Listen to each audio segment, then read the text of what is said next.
slept. I went to studio before. I don't really like them. I considered taking. Good evening, citizens. We have an important announcement from Spike and Mike.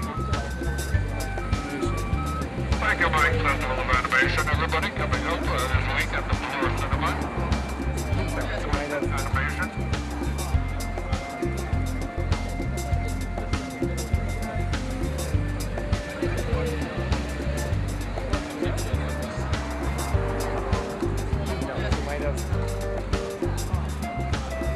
Everywhere we've gone today, there's tremendous energy, right? We just started, we were over at Roy Thompson Hall, 4,000 people, and people in since 6 o'clock this morning trying to get tickets.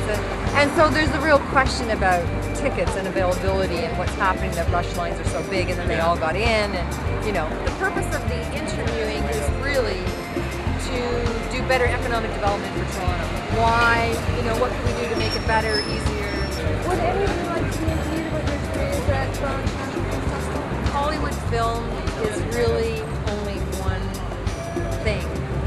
There's this other 90% of gorgeous, creative, amazing artists that are really committed to, you know, to bringing wisdom into the world through art, right? Yeah.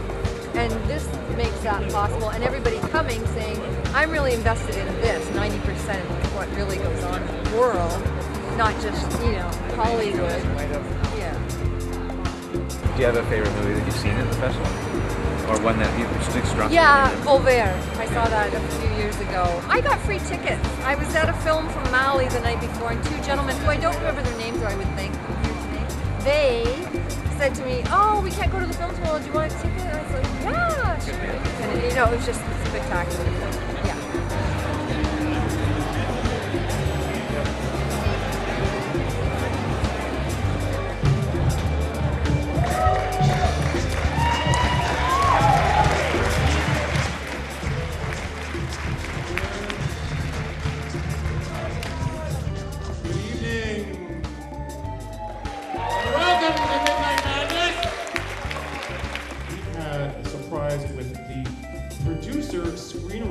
Who's here.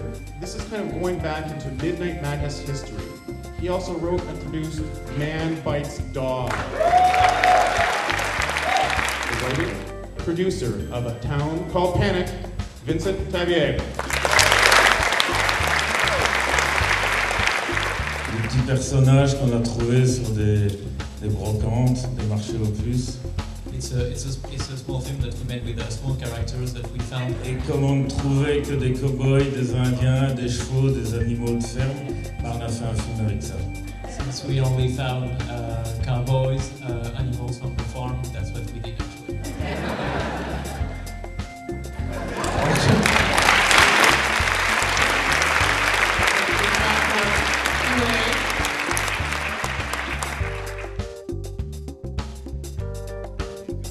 It's Mike, and this is... Hi, it's Ryo.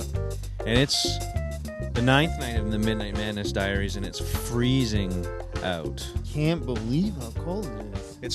It's like 4 degrees. That's not right. I'm hallucinating. I can't stop farting. I'm eating all the wrong things at all the wrong times. I got this going on.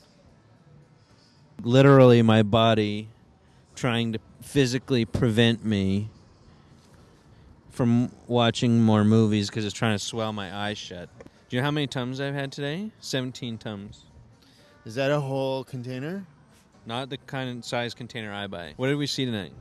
A Town Called Panic, or Panic au Village. It was great. It was great. It was very cute. Nice little animated film selection for Midnight Madness. I think every Midnight Madness should have an animated film. This was stop-motion animation in the tradition of maybe Rankin Bass, but if Rankin Bass people were like, let's do the crappiest job possible.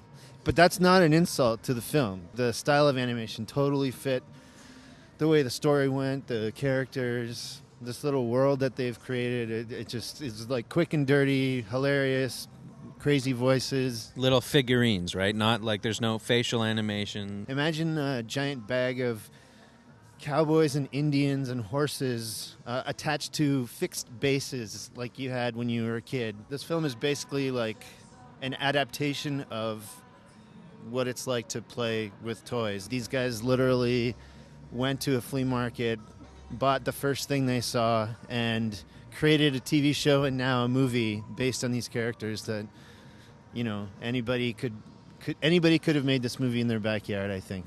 If you had a good script with funny jokes and the right spirit of creativity and just the ability to make sure that you paid attention to all of the details the way that these guys did, to get in the visual gags and the timing of it all and make sure that you had interesting characters, which is what these guys did, you could make a film, a feature film, if you had the time, for $100.